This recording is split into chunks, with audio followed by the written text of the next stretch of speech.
I stood alone at my husband's funeral, while my children were posting party videos online. Not one of them showed up. Not one. As the casket rested just a few feet in front of me, my phone buzzed in my purse. For a split second my heart jumped. Maybe they were calling. Maybe they were finally on their way. But when I looked down, it wasn't a call. It was a notification. My daughter had uploaded a story. Music, drinks, laughter. The caption read, "Much needed night out, clinking glasses."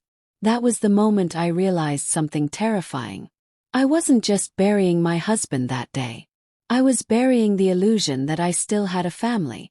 If you've ever felt invisible to the people you gave everything to, if you've ever been abandoned when you needed love the most, then stay with me. And before this story goes any further, take a second to like, comment, and subscribe, because what happened next is something no mother ever expects, and no child ever imagines coming. The morning had started quietly. Too quietly. I woke up before the alarm, staring at the ceiling we had painted together years ago. He had insisted on doing it himself, even though his hands were already stiff back then. I remember warning him not to climb the ladder. "If I fall," he joked, "at least I'll fall at home." I didn't laugh this time when the memory came back. The house felt hollow. No sound of the shower running. No coughing from the bathroom. No footsteps moving from room to room. Just silence, thick and heavy, pressing down on my chest. I put on the black dress I'd bought years ago for a funeral I never thought would come so soon. Didn't fit right anymore. Nothing did. When I looked in the mirror, I barely recognized myself. My eyes looked older than my years. Not because of age, but because of disappointment. The drive to the church felt unreal. People were going about their lives like nothing had happened. Cars hung. Coffee shops were open. The world didn't care that a good man was gone. When I pulled into the parking lot, my heart dropped. I checked the time. I wasn't early. I checked my phone again. Still nothing. No calls. No text. No excuses. I sat there gripping the steering wheel, whispering to myself that they were just late. That traffic must be bad. That surely they wouldn't miss this. But deep down, already knew. They weren't coming. They had chosen parties over their father's goodbye. Walking into the church alone felt like walking into judgment. The doors creaked open, and the smell of flowers hit me. Lilies and roses, flowers he hated because they made him sneeze. The irony almost made me choke. The casket sat at the front, polished and closed. I hated that it was closed. I hated that the man who spent his life standing tall for everyone else was now hidden away, unseen. I took my seat in the front row. Every row behind me stayed empty. The silence was louder than any crowd could have been. The pastor kept glancing back, waiting. After a few uncomfortable moments, he cleared his throat and began anyway. "Today we gather to remember a loving husband and devoted father." Devoted father. The words cut deep. I thought of the nights my husband came home exhausted, collapsing into a chair without complaining. The weekends he spent fixing broken things instead of resting. The vacations we never took because the kids need it more. He had given everything. And now, no one was here for him but me. As the service ended, the pastor gave me a look full of pity. "I'm so sorry," he whispered. I nodded, though I wasn't sure what he was apologizing for. The empty church, the absent children, or the truth we were both seeing clearly. At the cemetery, I stood alone again as they lowered the casket into the ground. The sound of dirt hitting wood echoed through me, each thud final and unforgiving. I leaned forward and placed my hand on the casket. "I'm here," I whispered. "I didn't forget you." And as I stood there, something shifted inside me. This wasn't just an ending. This was the moment everything began to change. Especially for the children who thought they could walk away without consequence. I didn't go straight home after the burial. I couldn't. The idea of walking back into that quiet house, where his shoes still sat by the door and his jacket still hung on the hook, felt unbearable. Instead, I sat in my car at the edge of the cemetery long after everyone else had gone, which was to say, long after no one had ever been there. I watched the groundskeeper in the distance, already moving on to the next grave. Life didn't pause. Not for love. Not for loyalty. Not even for death. That realization settled deep inside me. I checked my phone again. Still nothing. No missed calls. No texts asking how I was holding up. No apologies. No excuses. Just silence. And then, finally, a message came through. From my daughter. Sorry, Mom. Things got crazy last night. Hope the service went okay. I stared at the screen, my hands shaking. Hope the service went okay. As if it were a dentist appointment. As if burying her father were just another errand on a busy schedule. I didn't reply. For the first time in decades, I didn't immediately smooth things over. I didn't make excuses for them. I didn't tell myself they were busy, stressed, young, misunderstood. I just let the truth sit there, raw and ugly. On the drive home, memories came back in sharp flashes. Not the happy ones people like to talk about at funerals, but the quiet sacrifices no one ever noticed. I remembered the winter our furnace broke. We didn't have the money to replace it. My husband slept in the cold living room for weeks so the kids could stay warm in their bedrooms. He told them it was like camping. I remembered the year our son wanted a car. My husband sold his fishing gear, the one thing he loved, without telling anyone.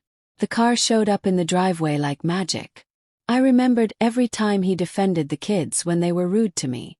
They don't mean it, he'd say. They're just tired. He always believed in them. Even when they gave him no reason to. When I finally pulled into the driveway, the house looked the same as it always had. But it felt different. Smaller. Emptier. Like it was holding its breath. Inside I moved slowly, touching things without realizing it. The back of his chair. The edge of the counter where he leaned every morning with his coffee.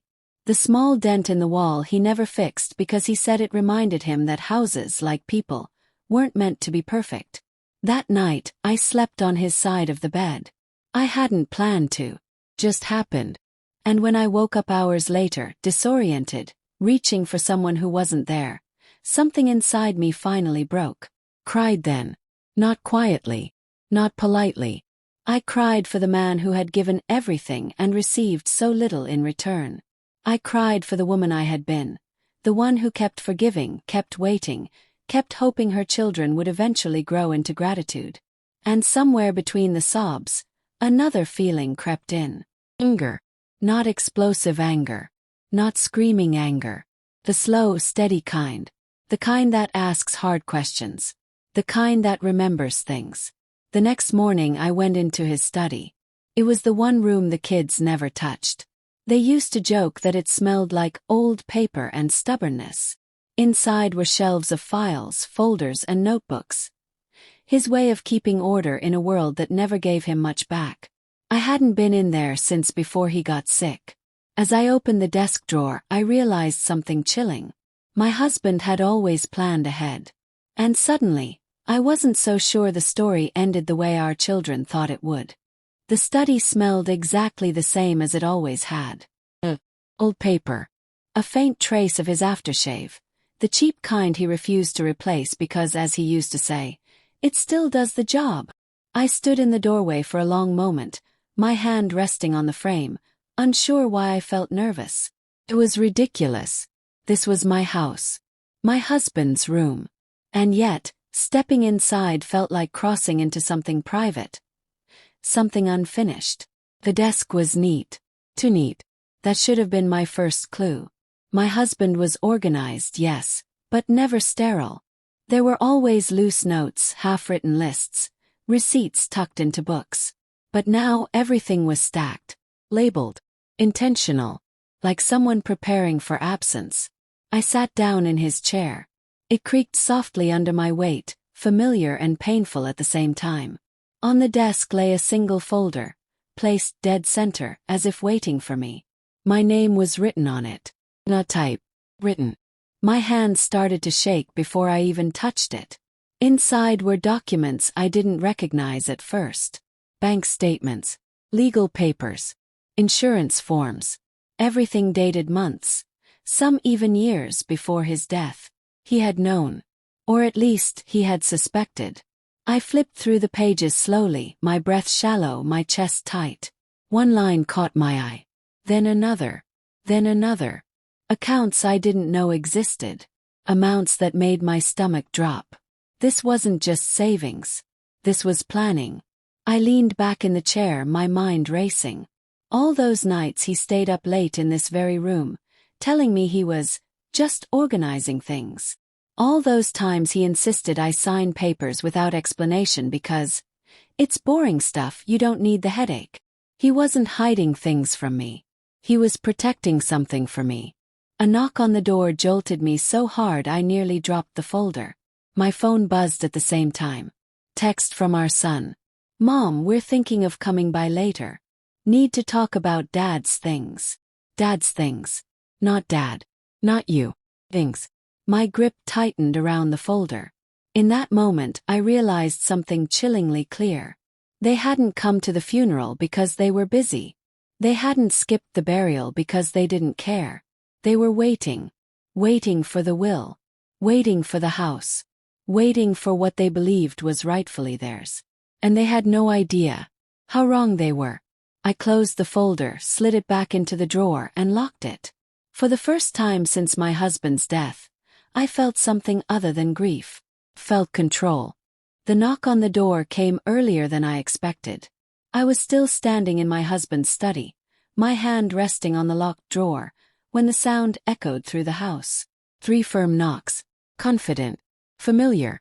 They hadn't come to the funeral. But now they were here. I took a deep breath before answering. When I opened the door, my son stood there with his jacket half-zipped, phone already in his hand like he might need it at any second. My daughter was right behind him, sunglasses still on, even though the sun was already setting. Neither of them hugged me. Hey Mom, my son said, glancing past me into the house. We should probably talk.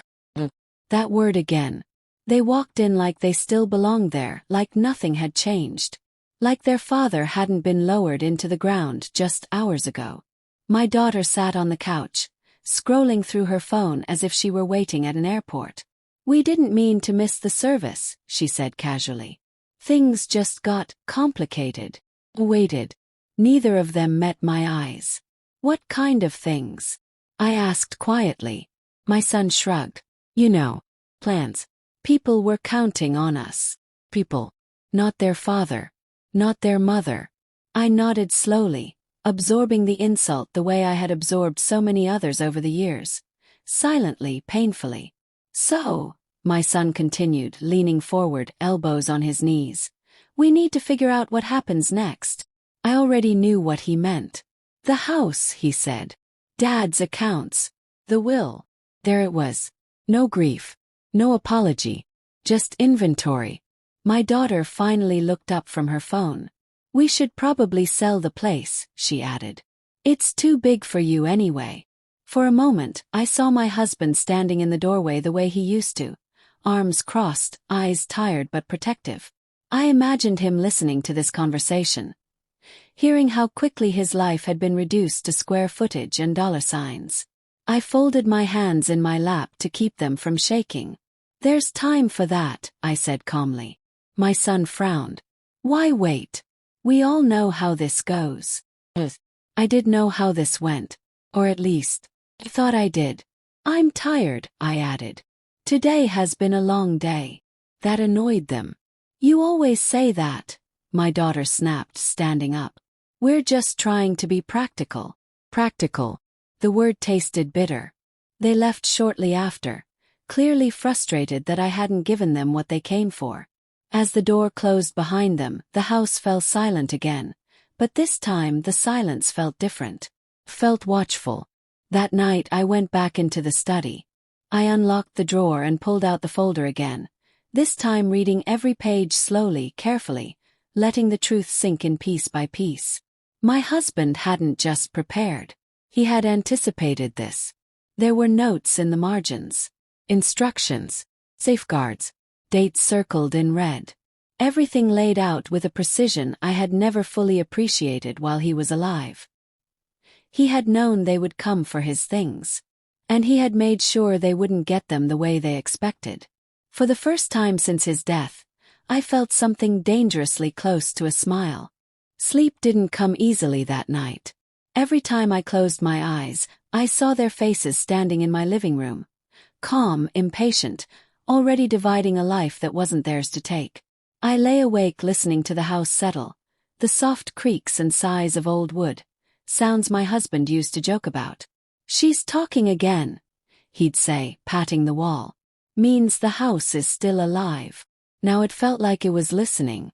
Sometime near dawn, I got up and made coffee the way I always had. 2 cups out of habit, then 1 pushed quietly back into the cabinet. That small motion hurt more than I expected. I carried my mug into the study and sat at his desk again. This time I read the handwritten notes. Not instructions, thoughts. He had written about the kids. About how much he loved them. About how worried he was that love had turned into entitlement. One line stood out, underlined twice. "They mistake patience for weakness." I swallowed hard. Had done the same. As the sun rose, I realized something uncomfortable. For years I had helped soften every consequence. When the kids forgot birthdays, I made excuses. When they spoke harshly to him, I smoothed things over.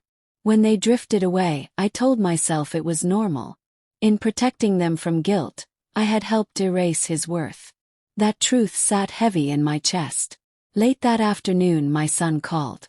"We need to talk again," he said, his tone tight. "There are things we need access to."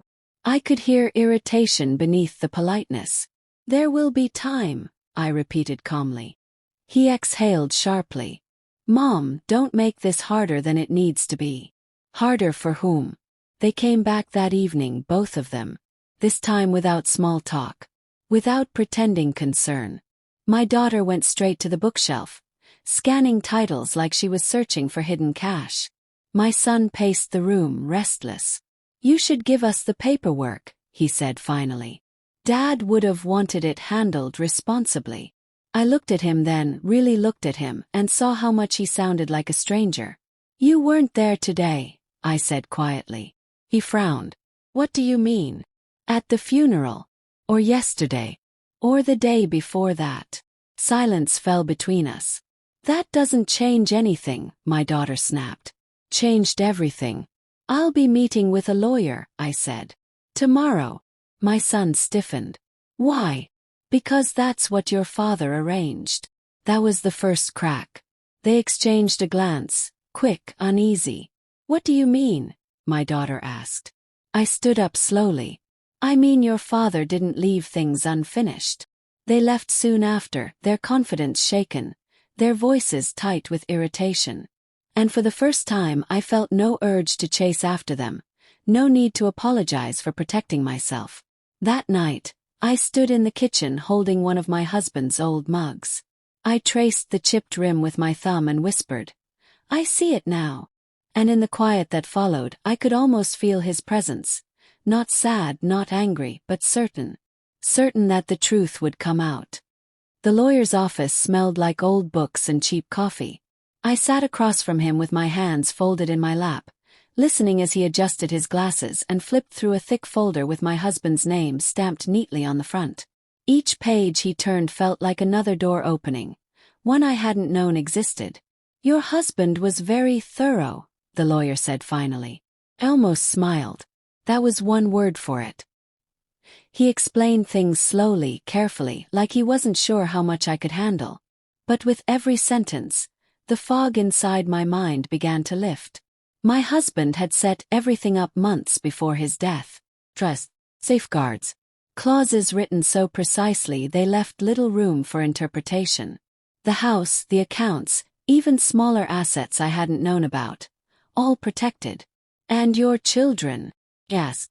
The lawyer paused. "They are named," he said. "But not in the way they expect." That was enough. When I left the office, the air felt different. Lighter. Sharper. Like the world had finally shifted into focus. On the drive home, my phone rang again. "My son. I heard you went to a lawyer," he said, skipping any pretense this time. "Yes," There was a long pause. Why? Because your father mattered. 'Cause I matter. But I didn't say that. Because it's necessary, I replied. His voice hardened. You're being influenced. This isn't like you. He was right. And for once, that wasn't an insult. That evening they showed up again, unannounced. The tension walked in with them. We just want clarity, my daughter said, arms crossed. That's all. Clarity will come, I answered calmly. In time. My son leaned forward, his tone sharp. We're family. You don't need outsiders involved. Family. The word hung in the air, hollow. I looked at them and wondered when family had started to feel like a transaction. When love had been replaced with expectation. I'm tired, I said again. But this time it wasn't an excuse.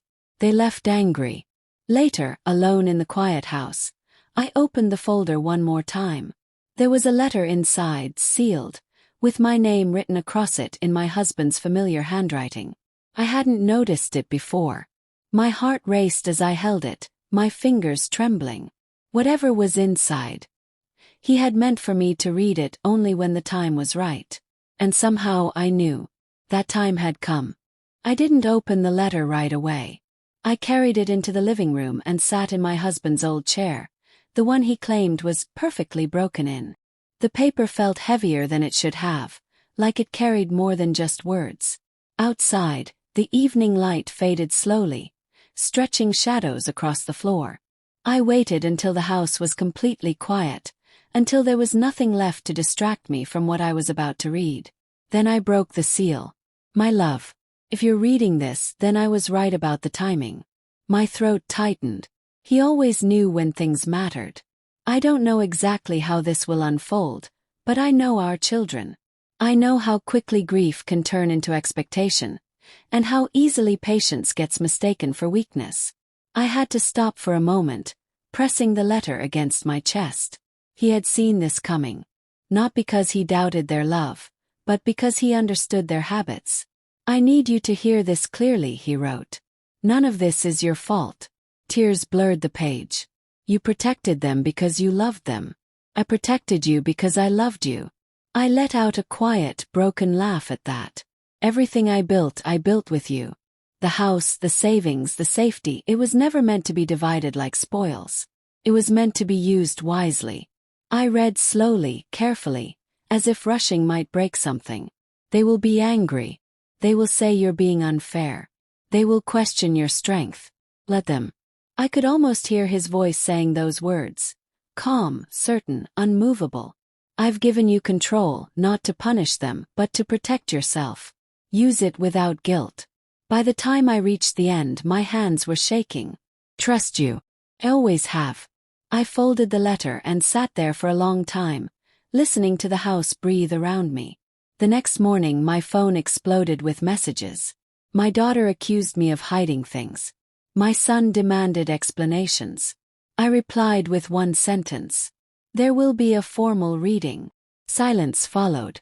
For the first time I felt it, the shift. The moment where power quietly changes hands. They had expected confusion. They had expected weakness. They hadn't expected resolve. And neither had I. The day of the formal reading arrived faster than I expected. I wore the same black coat, not because I was still mourning, but because it reminded me who I had been, and who I was no longer willing to be. The lawyer's office felt colder this time, sharper. Like a place where truths didn't soften themselves for anyone. My children arrived together. That alone told me everything. They sat close, shoulders tense, whispering to each other like co-conspirators. My daughter kept checking her phone. My son avoided my eyes entirely. Neither of them asked how I was doing. The lawyer cleared his throat and began. He read the formal language first. Dates, legal terms, confirmations. It was boring. Intentionally so. My husband had always believed that people revealed their real selves when they thought nothing important was happening. I watched their patience thin. Then the lawyer looked up.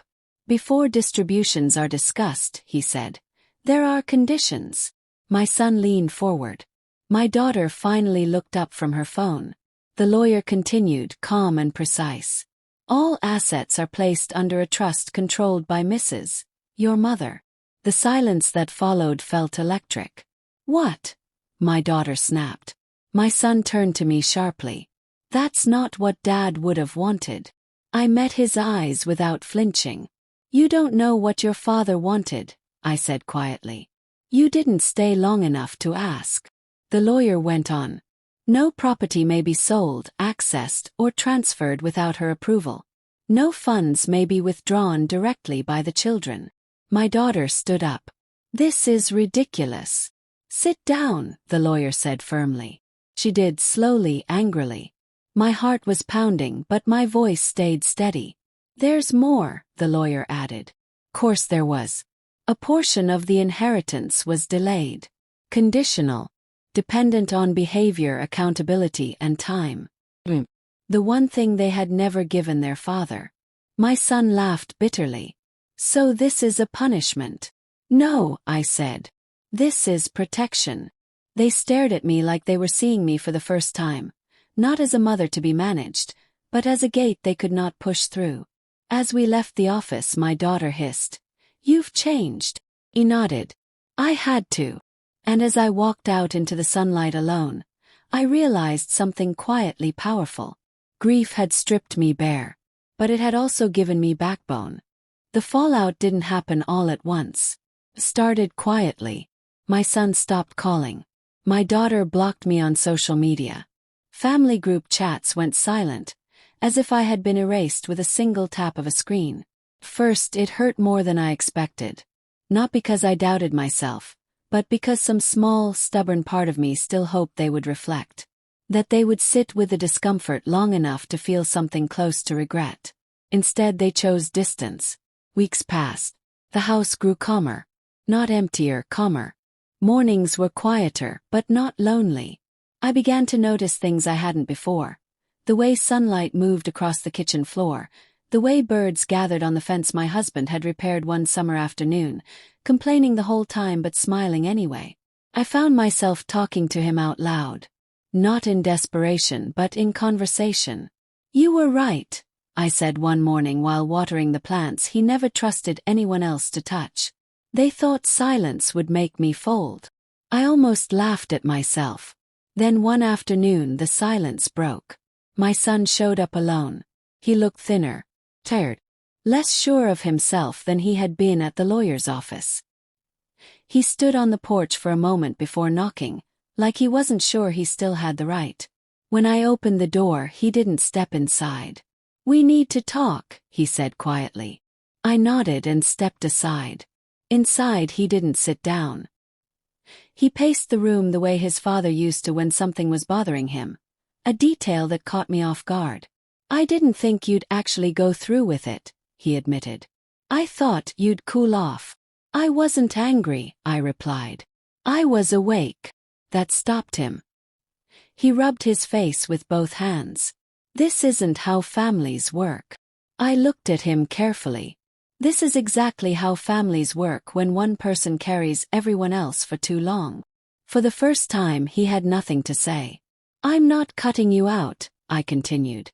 I'm asking you to grow up. His shoulders sagged slightly. And if we don't? I thought of my husband's letter. Of his quiet certainty. Then you'll live with the choices you made, I said. Just like your father did. When he left, he hugged me. Awkwardly, briefly, like someone relearning something they'd forgotten. That night, I slept deeply for the first time in months. Not because things were fixed, but because they were finally honest. After my son left that evening, the house didn't feel tense anymore. It felt settled. Not peaceful, not yet, but grounded, like something heavy had finally landed where it belonged. I made dinner for one without apologizing to the empty chair across from me. That alone felt like a small victory. Days passed. Then weeks. My daughter didn't reach out. Not once. I told myself not to check her social media. But old habits die hard. When I finally did, I saw smiling photos, captions about freedom and setting boundaries. People praised her bravery in the comments. None of them knew the full story. And for the first time I didn't feel the need to correct them. One afternoon a letter arrived in the mail. Not a bill. Not a notice. A handwritten envelope. I recognized her writing immediately. I didn't open it right away. I placed it on the kitchen table and let it sit there all evening, like a test of my resolve. When night came I finally picked it up. Inside were 2 pages. She wrote about feeling betrayed. About how blindsided she felt. About how she never imagined I would side against her. The words were emotional but careful, measured. There was no mention of the funeral. No mention of the party. No mention of the days I stood alone. At the end she wrote, "I just want things to go back to the way they were." I folded the letter slowly. The way things were had nearly erased me. The next day I met with the lawyer again. Not because I had doubts but because I had decisions to make.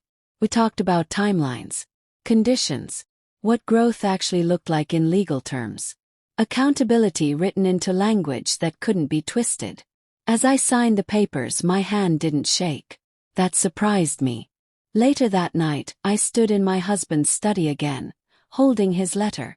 I read it one more time, not with grief, but with gratitude. "You trusted me," I whispered. "I won't waste that." When I turned off the light and closed the door, I realized something quietly powerful.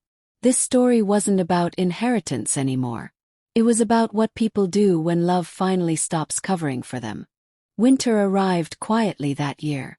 No dramatic snowfall. No storms. Just a steady cold that settled into everything. The air, the walls, even my bones. It reminded me of the winters my husband used to complain about, while still going outside to shovel the driveway before anyone asked him to. I kept the house exactly the way it was. Not because I couldn't let go, but because I finally understood its value. Every mark, every repair, every creak told a story my children had never stopped long enough to hear. One afternoon my daughter finally called. Her voice was different, softer, less defensive. "I didn't think you'd really hold firm," she admitted after a long pause. "I didn't either," I replied honestly. Silence stretched between us. "I miss Dad," she said finally. Closed my eyes. "So do I," I said. "Every day." There was a catch in her voice then, small but real. Not enough to erase the past, but enough to acknowledge it. "I should have been there," she whispered. "Yes," I said gently. "You should have." She didn't argue. We didn't fix everything in that conversation. We didn't make promises. We didn't pretend one phone call could undo years of distance. But when we hung up, something fragile and honest had been placed on the table between us. And for once, I didn't rush to protect it. A week later my son came by again. This time he brought nothing but himself. We sat at the kitchen table, the same one where his father used to read the paper every morning, circling articles he wanted to talk about later. My son stared at the surface for a long time before speaking. "I didn't see him as a person," he said quietly. "I saw him as permanent." That word hit hard. Permanent. He nodded. "That's a dangerous way to love someone." He swallowed. "I'm trying to learn." I believed him. Not because he said the right words, but because he didn't ask for anything afterward. As spring approached, the house felt different again. Not lighter. Not heavier. Balanced. I visited my husband's grave on a clear morning, bringing fresh flowers and the quiet confidence he'd always admired. I stood there longer than usual, hands folded, breathing in the cold air. "They're changing," I said softly. Slowly. "I don't know where it will lead." The wind moved gently through the trees. "But I'm okay now," I added. "You made sure of that." As I turned to leave, I felt no anger. No bitterness. Just clarity. Some lessons take a lifetime to learn. Others arrive too late to fix everything, but just in time to save what's left. The first anniversary of my husband's death arrived without warning. No reminder on my phone. No calendar alert. Just a morning that felt heavier than the rest. I woke up early, made his favorite coffee out of habit, then laughed quietly at myself when I realized there was no one left to complain about how strong it was. I poured it down the sink and stood there longer than necessary, letting the silence speak. By noon the doorbell rang. Once, then again. When I opened the door, both my children stood there. Together. No balloons. No forced smiles. No excuses dressed up as apologies. Just them. "We didn't want to call," my son said. "We wanted to come." I stepped aside and let them in. We sat in the living room, the same room where their father once fell asleep mid-conversation, the TV still on. His glasses slipping down his nose. The memory hurt, but it didn't break me anymore. My daughter reached into her bag and pulled out an envelope.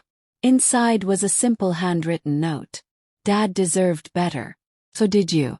That was all. No long explanations. No justifications. And for the first time that was enough. Later that afternoon, we drove to the cemetery together. No one spoke much. We didn't need to. They stood on either side of the grave, unsure of what to do, how to act, how long to stay. I watched them struggle with that discomfort and realized something important. Grief had finally caught up to them. Not the loud kind. The quiet, unavoidable kind. My son placed his hand on the stone. "I'm sorry, Dad," he whispered. "I thought there'd always be more time." My daughter wiped her face and nodded. "We were wrong." I didn't interrupt. This was theirs now. When we returned home, we didn't talk about the future. We didn't make plans. We didn't promise weekly dinners or picture-perfect holidays. We talked about him. The way he laughed. The way he fixed things twice instead of once. The way he showed love by showing up, even when no one noticed. As evening settled in, my children stood to leave. My daughter hesitated at the door. "Thank you for not closing it," she said quietly. "Even when we did." I looked at her for a long moment. "I didn't keep the door open for you," I said gently. "I kept it open for myself." She nodded, understanding more than she ever had before. After they left, I walked through the house one last time that night. Not as a woman abandoned. Not as a widow waiting. But as someone who had survived being forgotten, and still chosen herself. I turned off the lights, paused in the hallway, and whispered into the quiet. "You'd be proud." And for the first time since the funeral, I felt something close to peace. Not because they came back, but because I no longer needed them to.